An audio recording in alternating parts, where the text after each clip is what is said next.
பெருந்தலைவர் காமராஜருடைய பிறந்த நாளை ஒட்டி நேத்து ஒவ்வொரு கட்சி சார்பாகவும் அவருக்கு மரியாதை செலுத்தியிருந்தாங்க. அதை தொடர்ந்து என்டிகே தலைமை ஒருங்கிணைப்பாளர் சீமான் அவர்களும் மரியாதை செலுத்துறதுக்காக போயிருந்தாரு. ஆனா அந்த இடத்துல ஒரு பயங்கரமான சர்ச்சையா இருக்கு. என்ன அப்படின்னா, மரியாதை செலுத்த போன இடத்துல மரியாதை செலுத்த விடாம கதவை மூடி இருக்காங்க. இதை பத்தி சீமான் அவர்கள்கிட்ட கேட்டப்போ அவர் சொன்ன பதில் என்ன தெரியுமா? என் தாத்தனுக்கு மாலை போட நான் யார்கிட்ட கேட்கணும்? எதுக்காக இந்த வேலையை பண்றீங்க? ஏதாவது ஒரு விஷயம் பண்ண போறேன், மரியாதை செலுத்த போறேன் அப்படின்னா தேவையில்லாம மூக்கோணம் வச்சு கதவை சாத்துறது, இல்லைன்னா விரட்டி விடுறது, அந்த மாதிரி விஷயத்துலலாம் ஈடுபடுறீங்க. என்ன திராவிட மாடல் அரசு இது அப்படின்னு சொல்லிட்டு பயங்கரமா பேசியிருந்தாரு. இது மட்டும் இல்ல, கதவை மூடினது யாரு? எந்த கிறுக்கு பையன் கதவை மூடினது? மேலிட உத்தரவுனா யார் அந்த மேலிடம் அப்படின்னு சொல்லிட்டு பயங்கரமா கத்திட்டு இருந்தாரு. யாரா இருந்தாலுமே கோவம் வரதானங்க செய்யும். என் தாத்தனுக்கு நான் மரியாதை இருந்த கதவை போட்டு நான் யோக்கிய போயவன் எவன் இந்த கதவை போட்டுனவன் கேட்டா மேலிட உத்தரவு. யாரா அந்த மேலிடம்? எவன்டா அந்த மேலிடம்? எவன் மேலிடம்?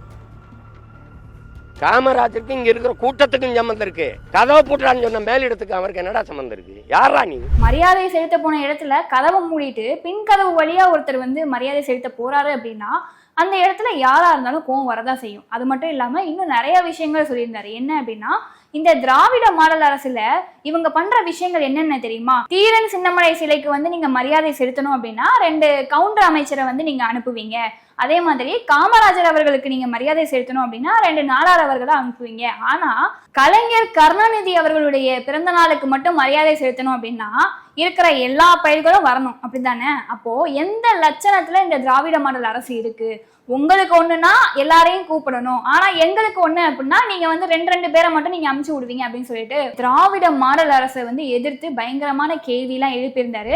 இந்த திராவிடங்க எப்படி ஆட்சி செய்வாங்கன்னு பாரு. தீரன் சின்னமலையா 2 கவுண்டர் அமைச்சர் அனுப்புறது, தெய்வ திருமகன் தாத்தா முத்துராமலிங்க தேவருக்கா 2 தேவர் அமைச்சர் அனுப்புறது, இம்மானுவேல் சேரனுக்கா தேவேந்திர 2 தலைவர் அனுப்புறது, அழகுமுத்து கோன் நம்ம பாட்டனுக்கா 2 கோனாரில் 2 பேர் அனுப்புறது, தாத்தா காமராஜருக்கா எவனாவது 2 பேர் இந்த நாடாரில் இருந்தானா அனுப்புறது.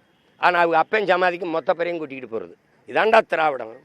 இதான் திராவிடம்.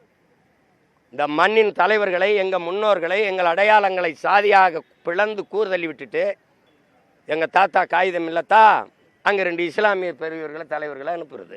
ஆனால் இவங்க சமாதிக்கு எல்லாரும் போகணும், எல்லாரும் போய் கூடி கும்மி அடிக்கணும், வணங்கணும்.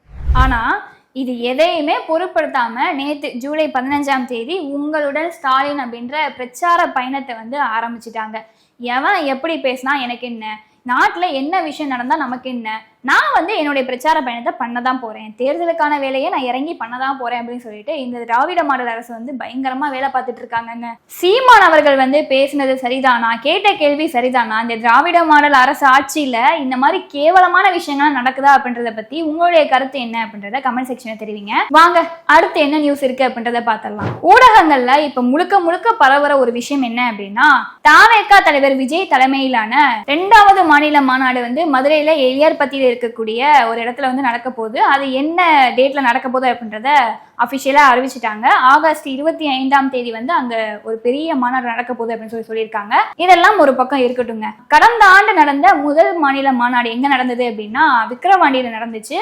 முதல் மாநாட்டுக்கே அவ்வளோ பேர் கூடியிருந்தாங்க, அவ்வளோ விஷயங்கள் பேசியிருந்தாங்க. என்னென்ன விஷயங்கள்லாம் பேசியிருந்தாங்க அப்படின்னா, கட்சியினுடைய கொள்கை என்ன, பிறப்புக்கும் எல்லா உயிர்களுக்கும் அப்படின்னு சொல்றதுல இருந்து ஆரம்பிச்சு கட்சியினுடைய டியூட்டி என்ன, டிக்னிட்டி என்ன, டிசிப்ளின் என்ன அப்படின்ற ஒரு விஷயத்தையுமே தாவேகா தலைவர் விஜய் அவர்கள் தெளிவான ஒரு விளக்கமா கொடுத்திருந்தாரு. அதை தொடர்ந்து என்னென்னலாம் சொன்னாங்க அப்படின்னா, கொள்கை தலைவர்கள் யார் யாரு அப்படின்றதையுமே சொல்லியிருந்தாங்க. உதாரணத்துக்கு பெரியார் எங்களுடைய கொள்கை தலைவர், அம்பேத்கர் எங்களுடைய கொள்கை தலைவர் அப்படின்னு சொல்லிட்டு ஒரு 5 பேர், காமராஜர் எங்களுடைய கொள்கை தலைவர் அப்படின்னு சொல்லிட்டு ஒரு 5 பேர் கொள்கை தலைவராக கொடுத்திருந்தாங்க. இந்த மாதிரி பேச்சுக்கள் எல்லாமே விக்கிரவாண்டியில தாவேகா தலைவர் விஜய் அவர்கள் பேசியிருந்தாரு. இப்ப அடுத்ததா அதை தொடர்ந்து பாத்தீங்க அப்படின்னா மதுரையில 2வது மாநில மாநாடு நடத்த போறாங்க. இதுல என்னெல்லாம் பேசுவார் அப்படின்னு சொல்லி யோசிக்கும் போதுதான் மதுரையில ஏன் இந்த மாநாடு நடத்தணும் அப்படின்ற ஒரு கேள்வி வருதுங்க. ஏன்னா தென் மாவட்டமா இருக்கக்கூடிய மதுரை மாவட்டத்துல மாநாடு நடத்துறாங்க அப்படின்னா ஒருவேளை மதுரையில நின்று அங்க இருக்க ஓட்டை பிரிச்சு விடலாம் அப்படின்னு சொல்லிட்டு இவர் பிளான் பண்றாரோ அப்படின்ற ஒரு சந்தேகம் வருது. ஏன் அப்படின்னா மதுரை மாவட்டத்தை பொறுத்தவரை டிஎம்கேவும் ஏடிஎம்கேவும் கலந்த ஓட்டர்ஸ் தான் வந்து அதிகமா இருக்காங்க. இந்த நேரத்துல டிவிகே தலைமையிலான ஒருவர் வந்து அங்க போய் நின்னாரு, இல்ல விஜயே நின்னாரு அப்படின்னா அந்த இடங்கள்ல ஓட்டு ஸ்பிட் ஆகுமா அப்படின்ற கேள்வி வந்து எனக்குள்ள வருது. உங்களுக்கு என்ன தோணுது அப்படின்றத கமெண்ட் செக்ஷன்ல தெரிவிங்க. இது மட்டும் இல்ல, மதுரையில நிக்கிறதுக்கான இன்னும் நிறைய காரணங்களும் இருக்கு. என்ன அப்படின்னா முன்னாள் முதலமைச்சர்களா இருந்த எம்ஜிஆர் அவர்களா இருக்கட்டும், ஜெயலலிதா அவர்களா இருக்கட்டும், அவங்க நின்ன இடமே வந்து ஆண்டிப்பட்டி தான். மதுரையில தான் முதல் மாநாடு அவங்க நடத்தினாங்க. அதுக்கப்புறமா அவங்க நின்று ஜெயிச்ச இடம் வந்து ஆண்டிப்பட்டி. அதுக்கப்புறமா முன்னாள் முதலமைச்சரா இருந்த பன்னீர்செல்வம் அவர்களுமே வந்து தேனி மாவட்டத்துல நின்று தான் ஜெயிச்சாரு. அது எல்லாமே ஒரு பக்கம் வச்சுக்கிட்டு நம்மளும் இந்த பக்கம் மாநாடு ஆரம்பிப்போம், நம்மளும் ஓட்டை பிரிச்சு விடுவோம், நம்மளை வந்து இளைய காமராஜர், இளைய எம்ஜிஆர் அப்படின்னு சொல்லிட்டு சொல்றாங்களே, அதுக்கேற்ற மாதிரி நம்ம நடந்துப்போம் அப்படின்னு சொல்லிட்டு அவரு ஒரு பிளானோட போயிட்டு இருக்காரோ அப்படின்ற சந்தேகம் எனக்கு வருதுங்க. இதெல்லாம் ஒரு பக்கம் இருக்கட்டும், இன்னொரு விதமா யோசிப்போமா? முதல் மாநாடு நடந்தப்போ அவருக்கு இருந்த சப்போர்ட் வந்து இரண்டாவது மாநில மாநாடு நடக்கும் போது இருக்குமா அப்படின்றது ஒரு கேள்விக்குறியா தான் இருக்கு. ஏன் அப்படின்னா முதல் மாநாடு நடந்ததுக்கு அப்புறமா கட்சி வேலைகளை வந்து தொடர்ந்து செய்வாரு அப்படின்னு மக்களால் எதிர்பார்க்கப்பட்டாரு. அப்படி செஞ்சிருந்தாரு அப்படின்னா மாற்று அரசியலை விரும்புறவங்களுடைய ஓட்டு வந்து அவருக்கு போறதுக்கான வாய்ப்பாக இருந்திருக்கும். ஆனா அவருடைய வேலையெல்லாம் என்னவா இருந்திருக்கு? ஜனநாயகம் படத்துக்கு ப்ரொமோஷன் கொடுக்கறதா தான் இன்னும் வரைக்கும் இருக்கு. அதை தாண்டி அப்பப்போ செயற்குழுவும் இந்த கண்டன ஆர்ப்பாட்டமும் வச்சுட்டு இருக்காரு. வச்சுட்டு டிஎம்கேவை எதிர்த்து ஒரு 4-5 கேள்விகள் மட்டும்தான் எழுப்பிட்டு இருக்காரு. இப்போ ஒரு 2 நாளைக்கு முன்னாடி கூட கண்டன ஆர்ப்பாட்டம் வந்து நடத்தியிருந்தாரு. அதுல வந்து சொல்றதுக்கு எவ்வளவோ விஷயங்கள் இருக்கு. 24 கஸ்டடியல் டெத் மட்டும் கிடையாது. டிஎம்கே 2021 டிஎம்கே ஆட்சிக்கு வந்ததுக்கு அப்புறமா எவ்வளவோ விஷயங்கள் ஊழல் நடந்திருக்கு. உதாரணத்துக்கு வந்து டாஸ்மாக் ஊழல்ல ஆரம்பிச்சு மணல் கொள்ளை, சட்ட ஒழுங்கு சந்தி சிரிச்சு கிடக்கிறது, இந்த மாதிரி விஷயங்கள் சொல்றதுக்கு எவ்வளவோ இருக்கு. ஆனா இந்த 24 கஸ்டடியல் டெத்தை மட்டும் வச்சுட்டு ஒருத்தருக்கு மட்டும்தான் நீங்க சாரி கேட்டிருக்கீங்க, மிச்சம் 23 பேருக்கு நீங்க சாரி கேட்கலையா அப்படின்ற மாதிரி ஒரு விவாதத்தை வச்சிருந்தாரு. அதை பார்த்த உடனே கொஞ்சம் பார்க்கறதுக்கு கொஞ்சம் சிரிப்பு தான் வந்தது. ஏன்னா ஒரு கட்சி தலைவரா இருக்கிறவர் பேசணும்னு நினைச்சா எல்லா விஷயத்தையுமே சேர்த்து பேசணும். ஆனா இவர் வந்து ஏதோ ஒரு விஷயத்த மட்டும் பேசிட்டு ஏன் மிச்ச கேள்விகள்லாம் எழுப்பல அப்படின்ற ஒரு சந்தேகம் வருது. சரி, இது ஒரு பக்கம் இருக்கட்டும். இப்போ 2வது மாநில மாநாடு நடக்க போது கட்சியில இருந்து நிறைய பேர் விலகி வேற கட்சிக்கும் போயிருக்காங்க. உதாரணத்துக்கு வைஷ்ணவி அவர்களை சொல்லலாம். வைஷ்ணவி வந்து டிவிகேல இருந்தப்பவே ஒண்ணுமே பண்ணல, டிஎம்கேல இருக்கும் போதும் அவங்க ஒண்ணுமே பண்ணலதான். ஆனா என்ன பண்ணிட்டு இருக்காங்கன்னா டிவிகேவை எதிர்த்து அப்போஸ் பண்ணி கிரிட்டிசைஸ் பண்ணி அவரை மட்டும் டார்கெட் பண்ணி போஸ்ட் போட்டே இருக்காங்க. இதெல்லாம் பார்க்கும்போது இப்போ டிவிகே உடைய நிலைமை எப்படி இருக்கு அப்படின்னா ஒரு சில பேர் வந்து எதிர்த்து பேசுறாங்களோ, ஒரு சில பேர் சப்போர்ட் பண்ணாம விலகுறாங்களோ அப்படின்ற மாதிரி தான் ஒரு மனநிலைமையில இருக்கு. பொறுத்திருந்து தாங்க பார்க்க முடியும்.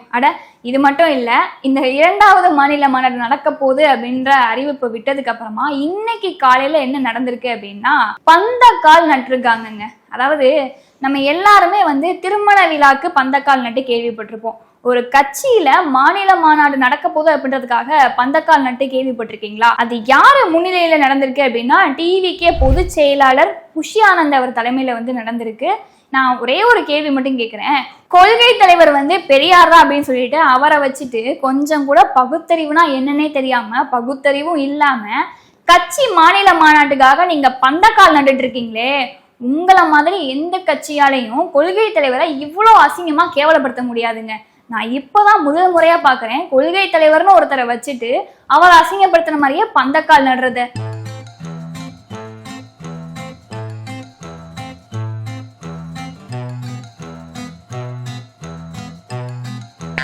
பாக்குறதுக்கே கொஞ்சம் வேடிக்கையா இல்ல? ஏதோ ஒரு மாநாடு நடத்த போறாங்க, செயற்குழு நடத்த போறாங்க அப்படின்னா ஒரு அறிவிப்பு கொடுக்கறதோட நிறுத்திக்கோங்க. அதை விட்டுட்டு திருமண விழாக்கு ஆள் கூட்டுற மாதிரி பந்தக்கால் நடுறது, விசேஷமா கொண்டாடுறது, கொள்கை தலைவர் யாருன்னே தெரியாம அதை மறந்துட்டு இப்படி ஒரு விஷயங்கள்லாம் பண்றது பாக்குறதுக்கே ரொம்ப கேவலமா இருக்கு. இந்த மாதிரி விஷயங்கள்லாம் பண்ணாதீங்க. இந்த மாதிரி விஷயங்கள்லாம் பண்ணாதீங்க. அப்படி பண்றதா இருந்தா கொள்கை தலைவரை நீங்க பெரியார்னு சொல்லவே சொல்லாதீங்க. இவ்வளவு விஷயங்கள் பண்றீங்களே, இது எல்லாத்தையும் வச்சு பார்க்கும் போதுதான் தெரியுது உண்மையிலே நீங்க திமுகவோட பி டீமா தான் இருப்பீங்களோ, அவங்க செயல்பாட்டு ரீதியா தான் நீங்க போயிட்டு இருக்கீங்களோ அப்படின்ற சந்தேகம் வருது. உங்களுக்கு என்ன தோணுது அப்படின்றத கமெண்ட் செக்ஷன்ல மென்ஷன் பண்ணுங்க. வாங்க அடுத்த நியூஸ் என்னன்னு பார்த்துருவோம். கடந்த 2 நாட்களுக்கு முன்னாடி ஓரணியில் தமிழகம் அப்படின்ற உறுப்பினர் சேர்க்கை எப்படி போயிட்டு இருக்கு, உங்களுடைய தேர்தல் கள பயணம் எப்படி போயிட்டு இருக்கு அப்படின்னு சொல்லிட்டு முன்னாள் அமைச்சர் செந்தில் பாலாஜி அவர்கள் கிட்ட பிரஸ் மீட்ல இருந்து ஒருத்தர் கேட்கும்போது அவர் சொன்ன பதில் என்ன தெரியுமா? நாங்க வந்து விரைவா வேலைகளை வந்து பார்த்துட்டு இருக்கோம், நாங்கள் தான் 2026 ஜெயிப்போம் அப்படின்னு சொல்லியிருந்தாரு. அது மட்டும் இல்லாமல் இந்த ஆற்று மணல் கடத்தல் சம்பந்தமாக அவர்கிட்ட ஒரு கேள்வி எழுப்பும்போது அவர் என்ன பதில் சொன்னார் தெரியுமா? அதை கொஞ்சம் நீங்களே பார்த்துட்டு வாங்களேன். மதுரை நீதிமன்றத்தில் வழக்கு தாக்கல் செய்யப்பட்டு மதுரை நீதிமன்றமும் உத்தரவுகளை வழங்கியிருந்தார்கள். மாவட்ட ஆட்சியரிடம் கையெழுத்திட்டால் அதற்கான பணிகளை தொடங்கலாம் என்ற நிலை இருந்தது. அந்த நிலையின் அடிப்படையில் அரசு பொறுப்பேற்ற பிறகு ஆட்சியர் கையெழுத்திட்டு அந்த பணிகளை தொடங்குவோம் என்ற அந்த வகையில் அந்த கருத்துக்கள் தெரிவிக்கப்பட்டன. அவர் பேசினதை பார்த்தீங்களா? அதாவது நாங்கள் ஆற்று மணல் கொள்ளையடிக்கணும் அப்படின்னு சொல்லிட்டு சொல்லவே இல்லை. ஆற்றுலேருந்து மணல் எடுக்கணும் அப்படின்னா பெர்மிஷன் வாங்கிட்டு நீங்கள் பண்ணுங்க அப்படின்ற ஒரு விஷயத்தை தான் சொன்னோம் அப்படின்னு சொல்லியிருந்தாரு. கொஞ்சம் நல்லா யோசிச்சு பார்த்தா தெரியும். 2021 டிஎம்கே ஆட்சிக்கு வந்ததுக்கு அப்புறமா ஆற்று மணல் எடுக்கும் போது யாரை தடுக்க வந்தாலுமே நாங்கள் அவங்கள கொலை செய்வோம் அப்படின்னு சொல்லிட்டு ஒரு மிரட்டல் விட்ட மாதிரி ஒரு ஸ்பீச்சை கொடுத்திருந்தாரு. அந்த ஸ்பீச் மட்டும் இல்லாமல் அதுக்கு யார் உறுதுணையாக இருக்காங்க அப்படின்றது மோக்கொண்டு நேற்று காலையில் நம்ம பிஜேபியை சேர்ந்த முன்னாள் மாநில தலைவர் அண்ணாமலை அவர்கள் ஒரு ட்வீட் போட்டிருக்காரு. அது என்ன அப்படின்றத படிச்சு காமிக்கிறேன். அதுக்கப்புறம் நீங்களே டிசைட் பண்ணுங்க இந்த திராவிட மாடல் ஆட்சி எவ்வளவு கேவலமா போயிட்டு இருக்கு அப்படின்றத. திமுக ஆட்சிக்கு வந்ததும் அடுத்த 10வது நிமிடத்தில் ஆற்றில் மணல் அள்ளலாம், அதனை தடுப்பவர்கள் இருக்க மாட்டார்கள் என்று தேர்தல் பிரச்சாரத்தின் போது முன்னாள் அமைச்சர் திரு செந்தில் பாலாஜி பேசியது அனைவருக்கும் நினைவிருக்கும். ஏன்னா எல்லாருக்குமே அது தெரியும் இல்லையா? அப்படி கனிம வள கொள்கையை தடுக்க முயற்சித்த அரசு அதிகாரிகளை அவர்கள் அலுவலகத்திலேயே வைத்து வெட்டி கொலை செய்தது இதே திமுக ஆட்சியில் தான் நடந்தது. அதே மாதிரி இன்னொரு கொலை நடந்திருக்கு. அது யாரு அப்படின்னா, மணல் களத்துல தட்டி கேட்க வந்த திரு மாணிக்க வாசகம் என்பவர் வெங்கடேஷ் அவர்கள் கையால வெட்டி கொல்லப்பட்டிருக்காரு. இந்த வெங்கடேஷ் அப்படின்றவரு முன்னாள் அமைச்சர் செந்தில் பாலாஜி அவர்களுக்கு ரொம்ப நெருக்கமா ஒருத்தர் தான் அப்படின்றதுக்கு ஒரு ப்ரூஃபோட போட்டோவும் போட்டிருக்காரு. அந்த போட்டோ என்ன அப்படின்றத நீங்களே பார்த்துக்கோங்க. ஆக மொத்தம் இதுல இருந்து என்ன தெரியுது? நீங்க பேசுறதெல்லாம் பேசி முடிச்சிடுவீங்க. அதுக்கப்புறம் உங்களை கேள்வி கேட்டா நான் அப்படி பேசவே இல்லையே அப்படின்னு சொல்லிட்டு சொல்லுவீங்க. மணல் கடத்தல் சம்பந்தமா ஒரு பெரிய ஸ்கேமே பண்ணுவீங்க. அதை தட்டி கேட்க வந்தவங்க கொலை பண்ணுவீங்க. இதுதான் இந்த திமுக ஆட்சியில ரொம்ப கேவலமா மட்டமா போயிட்டு இருக்க ஒரு விஷயம் அப்படின்னு நினைக்கிறேன். இது மட்டும் இல்லாம நிறைய விஷயங்கள் இந்த திமுக ஆட்சியில நடந்திருக்கு.